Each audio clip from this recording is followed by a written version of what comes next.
everyone who made this weekend possible. It's such a joy. We've been looking forward to it for a long time. We think it's very important. I know there's conferences where John and Mari were there as like 2 out of 10 speakers, but this is the first time we've had just the 2 together to really look at the question. It's been a vision of mine and ours at the Center for a long time to make this happen, because we think by giving 2 courses, Jesus evidently knew what he was doing. So I think it's important that we come to appreciate both of them and how they each have such wonderful contributions to our life. So I want to thank everyone, especially Rose Gannon, my kind of right-hand person.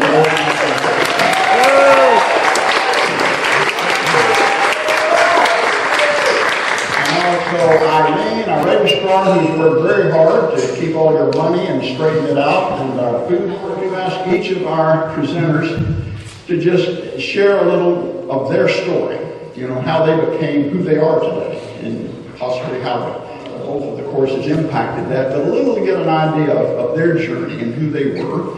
And after they do that, we're going to ask you to focus around your table, and maybe each one of you at your table take a moment to think what might have been one of the most important things in my journey that was influenced by the course. After lunch, we will really get into the meat of the courses. We will have John and Mari again make a presentation somewhat along the lines of how the courses reveal our true nature and our freedom, and what are really some of the complementary ways or the unique ways that they contribute. And we then begin to get into areas where we can ask questions, dialogue, direct questions to one or the other or both. And we asked Rose if she'd take just a moment for sort of centering time to bring us all together, and then we'll turn it over to John for our first presentation. Rose, come on. This is an amazing day for me. I feel like it's my field of dreams. So it is for Joe to read lesson 286 from A Course in Miracles. The hush of heaven holds my heart today. Father, how still today? How quietly do all things fall in place? This is the day that has been chosen as the time in which I come to understand the lesson that there is no need that I do anything. In you is every choice already made. In you has every conflict been resolved. In you is everything I hope to find already given me. Your peace is mine. My heart is quiet and my mind at rest. Your love is heaven and your love is mine. The stillness of today will give us hope that we have found the way and traveled far along it to a wholly certain goal. Today, we will not doubt the end which God himself has promised us. We trust in him and in ourself, who still is one with him. The hush of heaven holds my heart today. I am deeply honored to introduce John Mundy. Thank you.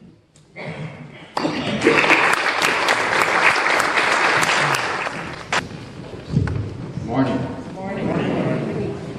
I'm kind of surprised that I'm the first up here today.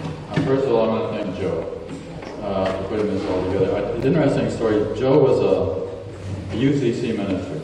I was a Methodist minister for 28 years. And after he left the UCC church, he said, "Can I come up and talk to you?" And he says, "What am I going to do with the rest of my life?" I'm abbreviating that.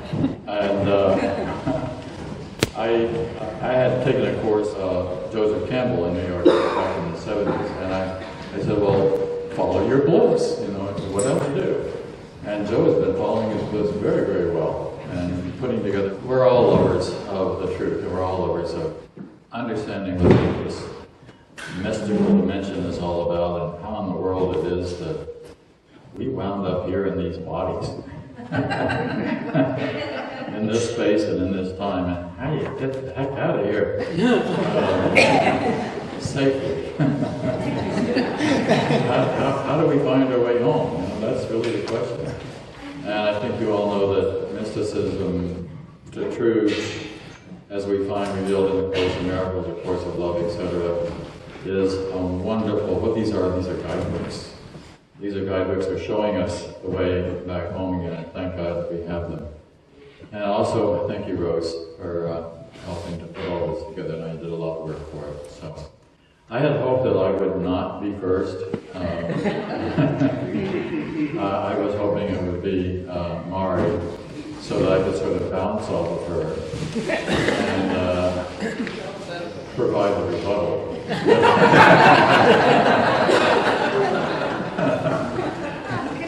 But as it turns out, Joe said what he really wants us to do is to start by actually sharing something about our own spiritual journey.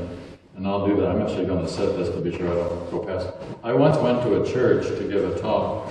The minister and I are sitting on the front row, and she says, "You have 17 minutes." And I thought, okay. And so I went up and I gave my sermon. I came and I sat back down next to her, and she said, "You were 18 minutes." So I'm keeping this under 30 minutes as requested. Actually, I thought maybe I'd start with a story that I've occasionally told. I haven't been using it for the last 2 years or so, but there's somebody in the room who told me this joke, and she's sitting back there.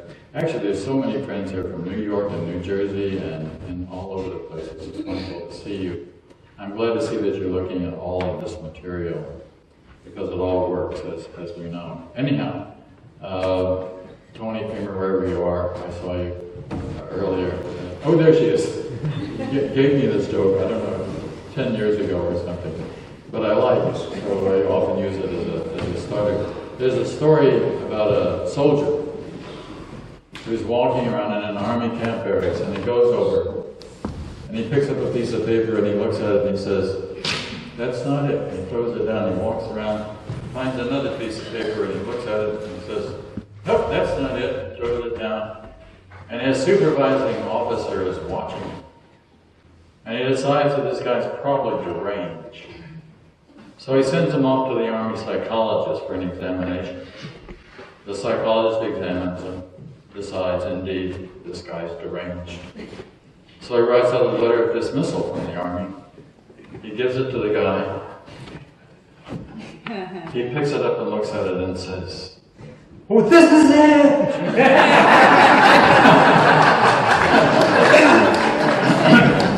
So, this is it.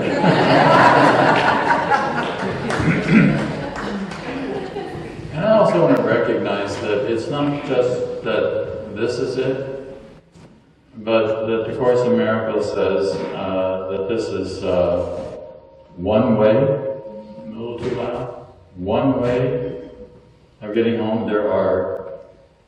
It says there are thousands of ways, it's still too loud. So there are tens of thousands, or hundreds of thousands. There are as many pathways home as there are people on the path. Right? And Joe asked that we share a little bit about our spiritual journey, but I'm sure that anyone here could tell quite a story about their spiritual journey. I was listening to Sebastian a little bit last night. Sebastian's from Argentina, who's taken up a course, both of the courses, as a form of study. And about an awakening, very often we awaken to some sort of tragedy. And it was something that happened when he was 6 years old in an accident, in an automobile accident, a train, in which his brother was killed. But how he heard a voice that was speaking to him at that point. One of my favorite lessons from the Course in Miracles is lesson 49. God's voice speaks to me all through the day. And you think about that, that's true. There's never a time that voice is not there. It's really a matter of whether or not we're listening And it's really a matter of whether or not we're really being distracted by this other voice, this thing that we call ego, which seems to dominate the mind. It can be and we all know, actually, there's no such thing as an ego. It doesn't even exist. We're being distracted by an illusion, by something that isn't true, which is why this is a dream. We're dreaming because we're distracted by the dream, and we think that the dream is real. So, of course, what we're all doing is looking to awaken from that dream, really to really awaken from the dream, to completely awaken from the dream, as Jesus did, as Buddha did, as so many have done. Who've been, you know the story of Buddha after his awakening at the deer park. He goes back to the deer park at Benares. His disciples left him because he became worldly, started eating. And so they go back, and when they see him coming, they say, "There's something different about you. Something's changed. What is it?" And he says, "I'm awake. I'm awake." It's really about awakening up. It's about really awareness. It's really about paying attention, realizing that we're dreaming, and realizing in terms of A Course in Miracles that you are insane. And I hope you realize that. I hope you realize that you were really crazy. You let some little something upset you. You let one of my favorite lines that I like to share anymore the last few months, and anyhow, especially since the political situation changed here last year. Don't let anything take the peace of God away from you. If you let what's on the news at night take the peace of God away from you, then you're really being distracted by the world. Either don't watch the news or do it dispassionately. One of the two. Don't get caught up in the insanity of the world, because the world has always been insane. The Course is really, really clear about that. It's always been insane. In fact, to quote the Course exactly, this is an insane world. And never underestimate the extent of its insanity. Right? But the place that we have to start with that is by looking at the insanity that's inside ourselves. So Joe asked that we share a little bit about our journey, so let me share a little bit about that, which really came also in terms of hearing a voice, and I'll explain that right now. I felt really, really fortunate to have grown up on a farm in Missouri during the 1940s and the 1950s. Strange thing, I was just there 2 weeks ago. We had two farms. We had the farm I grew up on, and we had my grandfather's farm. My grandfather's farm is still in our family. My sister and her husband are there. But the farm that I grew up on was about 2 miles away. We farmed both farms.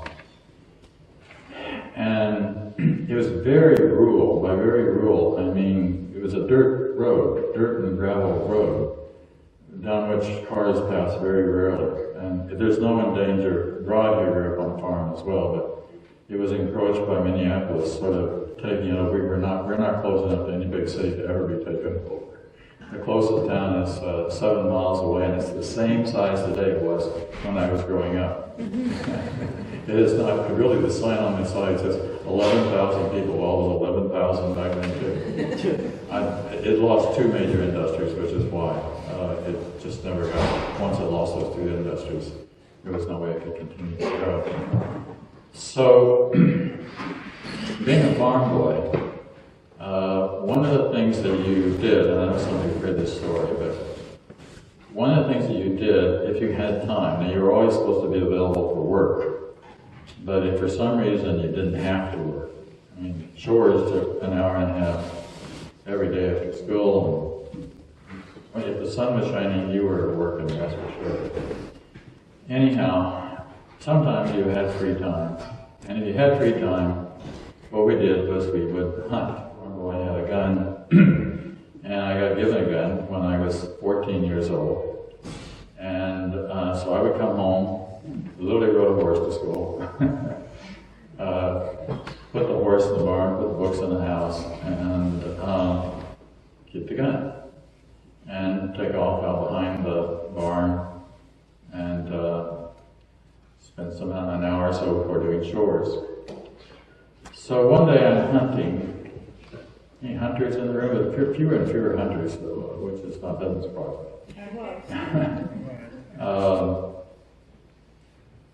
There's a thing you do when you hunt, which we call freezing.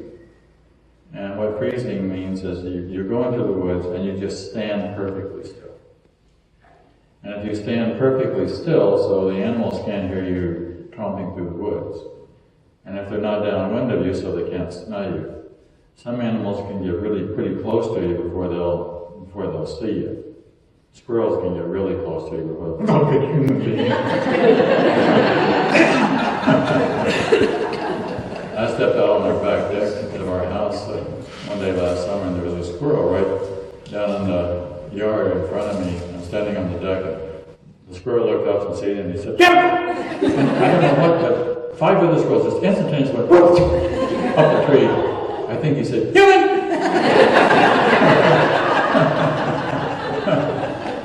Anyhow, back to, this is about 1957. So I'm hunting, and I'm freezing. I'm a kid. So I decided to play a game.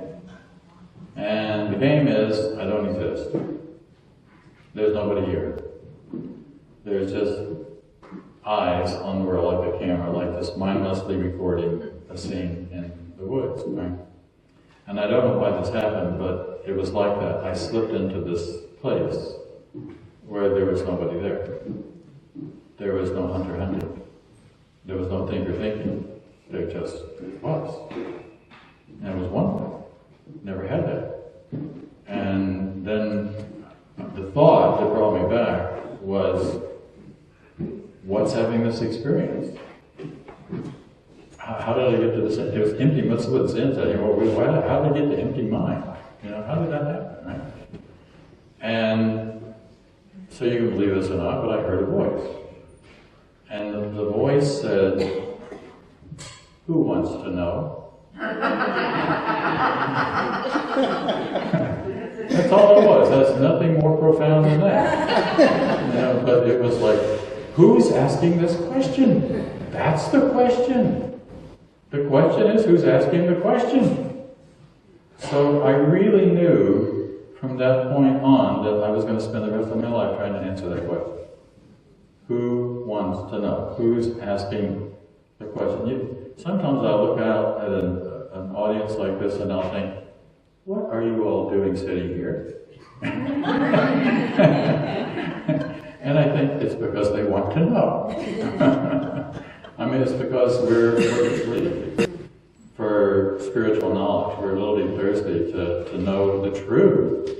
And you know enough to know that it's not what the world's telling you. It's not what's going on with politics.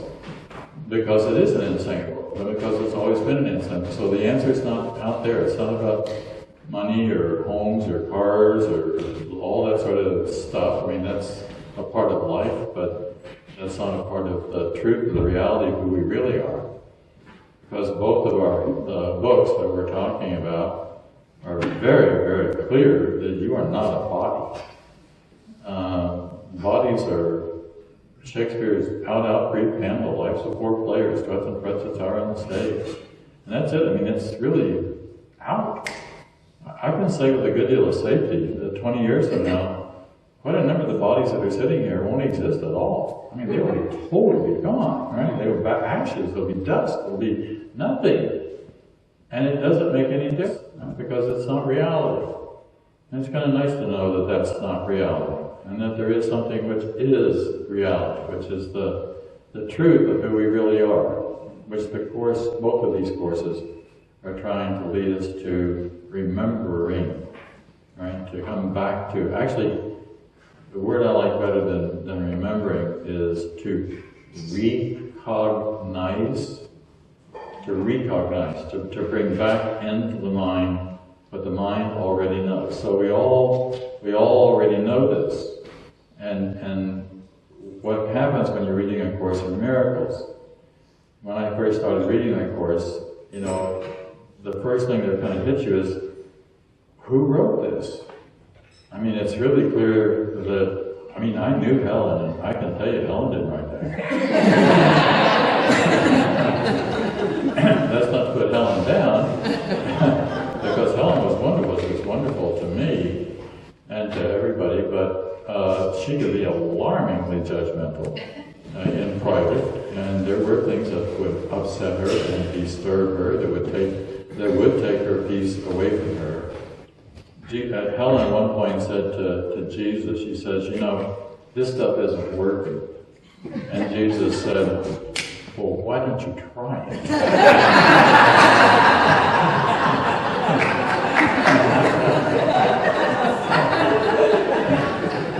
Actually, what he says was, why don't you do what I'm asking you to do so you can hear my voice even more clearly? Isn't that incredible? I mean, she was already hearing it with incredible, impeccable clarity. Helen was kind of a split. I mean, she was kind of a complete split. Like, we're all splits. We all know that, right?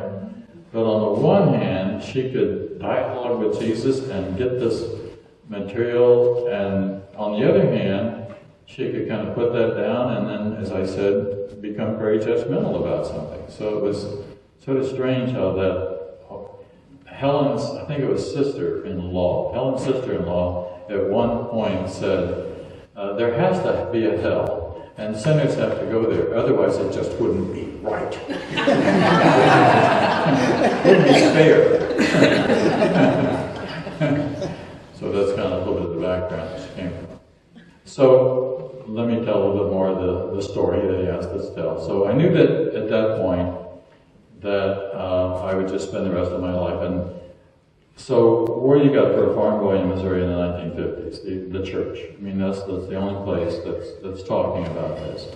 My mother was very religious. We went part-time to a Baptist church, but primarily to a Christian church, Disciples of Christ, which is very rapidly dying denomination now. But I liked the Disciples of Christ in part because they were so moderate and they're so dogma-free. They're the only church that I know that has as part of its doctrine that someday they won't exist. with the idea that they would go back into the greater body of the church. Right? Anyhow, so let me explain real quickly how I became a minister. What happened was, when I went to college, I went to a local Disciples of Christ college. And just as you would sign up for pre-med or something like that, I signed up for a pre-ministerial program. And believe it or not, the year that I was a freshman, there was a course, the first course was called Beginning Preachy. It was called Beginning Preachy. By the way, in the Gospels, Jesus says, he never taught, when the disciples come to him and say, how are we supposed to go out and teach? You haven't taught, you teach. He did teach them to pray. He did teach that when you pray, pray thus, right, the Lord's Prayer, etc. But he never taught them how to preach. He said, just open your mouth, and the Holy Spirit, it will be given to you at that time. But anyhow, this was a class in beginning preaching. So, rural Missouri churches can't afford to hire ministers, regular ministers. So what they will do is they will hire retired ministers or student ministers who would come on Sundays just to take care of and that's it. Or you may have to go to a wedding or something. So they only gave this job to juniors and seniors. But I was so gung-ho when I was a freshman that I persuaded one of the junior students to let me go with him on Sunday and give a sermon. And I did that, and that was in November of 1961. And during the Thanksgiving break that year, I don't know how this happened, but Bill, what's his name? Bill got beat up in a barroom brawl.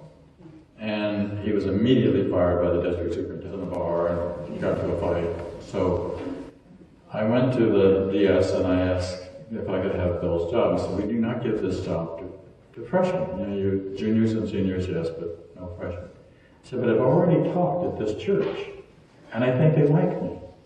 And he says, well, we need somebody to cover for Christmas. So you can cover, I'll find till I find somebody. They never found anybody else. So I was 18 years old, burying and baptizing people in the river. Wow. Yeah, and stuff like that. It was a lot of fun. So it was $35 a week, driving around in a little Volkswagen, taking care of my parishes. And I won't continue with that story, but the ministry led me into it. But really the thing that was pulling at me more than anything was what happened when I was hunting. It was wanting to know more. And so I just began to read all of the mystics that I could. I think I started out with Maurice Luck's book on mysticism. And luckily, after I did my master's in theology at Southern Cal, I came to New York to start doing doctoral studies at the New School University in New York City. And they said if anybody would like to apply to offer a course on like an elective course that was in the graduate faculty, we could do that. And I proposed a course on, the first one was on the psychology of religion. And they accepted. They said yes. So I started off teaching courses on and I had developed 6 different courses on esoteric and mystical philosophies, which meant that I continued to teach for 10 years, from 69 to 79, just kind of going deeper and deeper and deeper. That's how you wound up with 6 different topics on it. So anyhow, that was just looking at what other people's experiences were and having more experiences along the way. There's all kinds of experiences I think we can call mystical experiences, everything from being outside in the woods on a beautiful spring day to one of the most profound ones is falling in love. I mean, really falling, losing control. I mean, just sort of, it's bigger than you are. Something's happening to you. The first time I fell in love, it was like, I was just completely overwhelmed. But when you're in love, you just want to give to the beloved. You just want to share everything that you can with the beloved, and you want to make the beloved happy. That's our job. All of our job with all of us, all the time. As I said, I've been saying more and more lately. And I think, by the way, that the love is right there. I mean, it's so close to the surface always. We just kind of keep it buried under this little kind of dark cloud. But we really do love each other. I mean, we really do love each other. If you get the opportunity, you know, you could just sort of blow up the dust of difference, which we think is there, and it's not even there. I'll just share with you very briefly. Anyone in the room know who Robert Durst is? Okay, all right, 2. Bob Durst was my roommate in graduate school. And for those of you who don't know, I'm not going to elaborate this, but Bob's a serial killer. He was not at the time that we were roommates. And I got to know him a good bit, but he was also a loner. He was very much a loner, very much of an isolator. Or he would just disappear for periods of time and reappear. Sort of strange. I wouldn't talk about where he'd been. He saw his mother commit suicide when he was 7 years old. She jumped from the top of a mansion that they lived in Scarsdale, New York, right? So the only person that they knew the only person who loved her took her own life, and he was witness to it.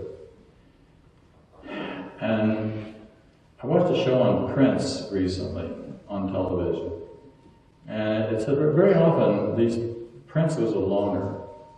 He was at the top, but it wasn't a matter of sharing. People worked for him. It was a different thing. When people worked for you, not with you, right? It wasn't the same thing. It wasn't that kind of. I heard Lady Gaga recently also on television saying that The thing about being famous is it is so isolating at the top. It's such an isolated place to be. The course is all about sharing. These courses are all about sharing. It's all about relationship. It's fun. I just went through the Midwest on a tour, and throughout the entire trip, I had Mari Perron in my ears. Reading A Course of Love. I got through one time through and about 10 chapters more through the second time in this trip. But I was listening to Mari on the way down here, and it was about chapter 6, I think, the one, relationship. It really is all about relationships. It's all about this, about sharing. There's a line in A Course in Miracles where it says, divine abstraction takes joy in sharing. Can you imagine if there's anything more that you want than to be sharing? I mean, what do we do when we want to have fun? We get together with friends. We get together with people so we can share this thing, this love, this course. The Course of Love is talking about, and the Course of Miracles is talking about as well. So let me come a little bit back to the journey. So I'm in New York teaching courses on mysticism. And I'm having a lot of fun doing that, and also at the same time working as a pastor of a church in Brooklyn, New York. When I was growing up on the farm in Missouri, if you'd have told me I would spend 10 years of my life in Brooklyn, New York, I would have thought, how about California? But it turned out that way, and I don't believe it's 25 minutes gone. Real quickly, I want to just tell you a little bit about meeting Helen, and then I'm going to stop. That went quick. So Helen and Helen. Helen and Bill came to a lecture that I was giving on mysticism. This was for an organization known as Spiritual Frontiers Fellowship, which no longer exists, I think, or it sort of does, in part. In fact, as they're sponsoring a conference, the Great Lakes Retreat, every July in Michigan. I'll be up there. I've got flyers on the back and back, I think. So Bill and Helen came to a lecture I was giving.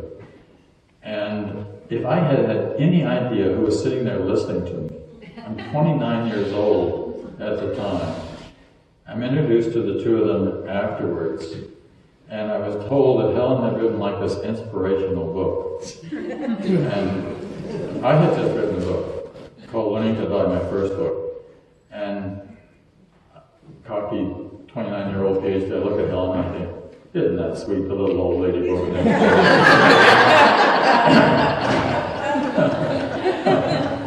Probably got some nice prayers in it. It does. It has some very nice prayers in it. Anyhow, so we were introduced at that point. To finish this quickly, the next year, 74, I wrote a letter which was published in the Journal of Transpersonal Psychology, expressing interest in being in contact with people working in the fields of psychotherapy and spirituality. Bill saw my letter, told Helen he thought it was a call for her to complete the writing of the psychotherapy pamphlet, which she had started but she had never finished. So Helen remembered our having met, agreed it was a call for her to complete the psychotherapy pamphlet. So she completed the psychotherapy pamphlet, called me in April of 1975, says, I have something for you. I didn't know what it was all about, but I agreed to go meet with her and Ken and Bill in Ken's little tiny studio apartment on East 17th Street in New York City.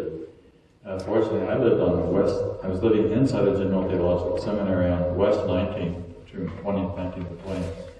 So it was just a matter of walking across town. We actually lived very close together. And so Helen sat on Ken's daybed, told me about the Course, how it came into existence, how it affected the other people, and gave me the manuscript of the psychotherapy pamphlet to start with. And that was the beginning, although right after that, Ken and I decided to keep getting together to dialogue. And Helen sort of wound up becoming my therapist. When I say becoming my therapist, it was an informal thing. I was going through a lot of trouble at the time in my relationship with women. The primary problem was I was looking for my wife and I couldn't find her. But I either was getting my heart broken or breaking other hearts at the time, and so it's really that whole stage of when you're looking at breaking hearts and having hearts broken, it's not fun. So I'm going to tell you one story, and then I'll quit. This happened the week after I met Helen. There was one woman in particular who I had seen like twice and decided, don't go any further with this. So I did not go any further with it, and kind of let her know about that. And or actually didn't let her know about that in the beginning. But then she's on the phone, well, why aren't you calling me? And what do you say? I don't feel like I want to do this. What do you? Anyhow, she got very upset. Right? Very upset. And she started calling at 2 or 3 o'clock in the morning. Yeah. Just to wake me up. And did other things. She came to the seminary, and when the guard at the door told her that I was not in, she took the coffee off his desk and threw it in his face. She physically attacked another woman I was dating when we came out of my apartment. She was waiting behind the door. Literally physically attacked her. Fortunately, I was able to restrain her through the keys to my assistant, my girlfriend. No pulling. Wait till my assistant hears about that. Anyhow, so I called Helen, and I said, "Whoa! What am I going to?" People were saying, "Get a restraining order," and I didn't feel like that was the right thing to do. So I went to Helen, and I told Helen the story, and Helen would do this thing, seeing how Jack got his knee up. And when she wanted to make a point with me, she'd reach over and she'd tap me on the knee. And I learned to pay attention when Helen would tap me on the knee. Right? She'd tap me on the knee because we were sitting there just really close to each other in chairs. And Helen said, next time she calls, answer the phone, talk to her, she needs your help. Right? That night, the phone rang. I answered. We talked. Until daybreak. The sun was coming up outside. We stopped talking, right? We worked it out. She's still friends to this day. Right? 40-some years later, she still calls.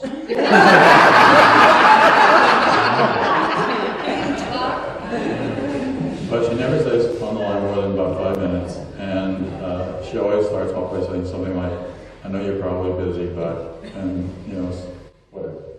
My time is up. Thank you.